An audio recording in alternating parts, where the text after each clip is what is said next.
Vaccine लगती है जो कि मम्स, मीज़ल्स एंड रूबेला से बचाती है। देन हमारे पास शॉगरेन सिंड्रोम है, जिसको सिक्का सिंड्रोम भी कहते हैं। ये एक ऑटो इम्यून डिसऑर्डर है, क्रॉनिक ऑटो इम्यून डिसऑर्डर है, जो कि प्राइमरली का अफेक्ट कर रहा होता है सलाइवरी ग्लैंड को एंड लैक्रिमल ग्लैंड को।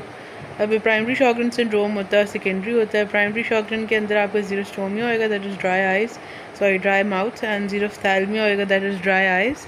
एंड पैरेटरी ग्लैंड क्योंकि मेजॉरिटी सलाइवा प्रोड्यूस कर रहा होता है, सबसे बड़ा होता है, तो ये अफेक्टेड होता है मोस्टली। दोनों सेक्सेस में इक्वल उसके साथ ही अफेक्ट करता है ये। सेकेंडरी शॉगरेन जो होता है उसके अंदर हमारे पास केराटोकंजंक्टिवाइटिस सिक्का आ जाता है, साथ में ज़ीरोस्टोमिया आ जाता है, और ये एसोसिएटेड होगा किसी सिस्टमिक ऑटो इम्यून कंडीशन के साथ, जैसे कि रूमेटॉइड आर्थराइटिस है या SLE है। हिस्टोलॉजी करते हैं तो उसमें there is destruction of SNI and lymphocytic proliferation.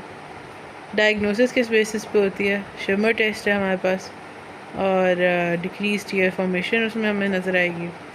anti-SSA और SSB एंटीबॉडीज़ करा सकते हैं। ESR इंक्रीज़ होएगा, और सेकेंडरी अगर तो RA या ANA पॉजिटिव होएगा। एंड ट्रीटमेंट यही है कि आर्टिफिशियल टीयर्स देते हैं आपके ईयर के ड्राई आइज़ के लिए, और बाकी भी सिम्टोमेटिक ट्रीटमेंट ही होती है साथ में।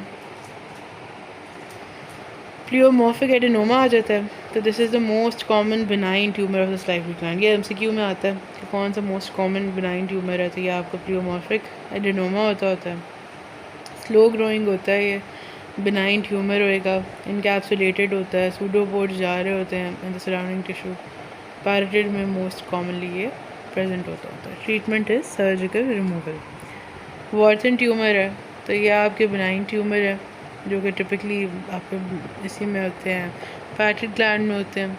एडिनो लिम्फोमा है, स्लो ग्रोइंग होते हैं और अर्ली ऑन जो है सिम्टोमेटिक होएगा। ट्रीटमेंट इज़ सुपरफिशियल पैरेटिडेक्टमी, और रिकरेंस रेट इसका लो ही होता है जनरली।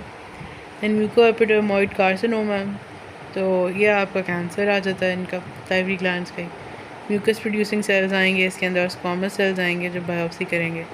लो ग्रेड होएगा और बच्चों में होएगा तो गुड प्रोग्नोसिस है उसका, सुपरफिशियल पैरेटिडेक्टमी कर दें तो दैट इज़ इनफ। लेकिन हाई ग्रेड अगर हो तो एग्रेसिव होते हैं, पुअर प्रोग्नोसिस होता है, और रेडिकल नेक डायसेक्शन में टोटल पैरेटिडेक्टमी करनी पड़ती है।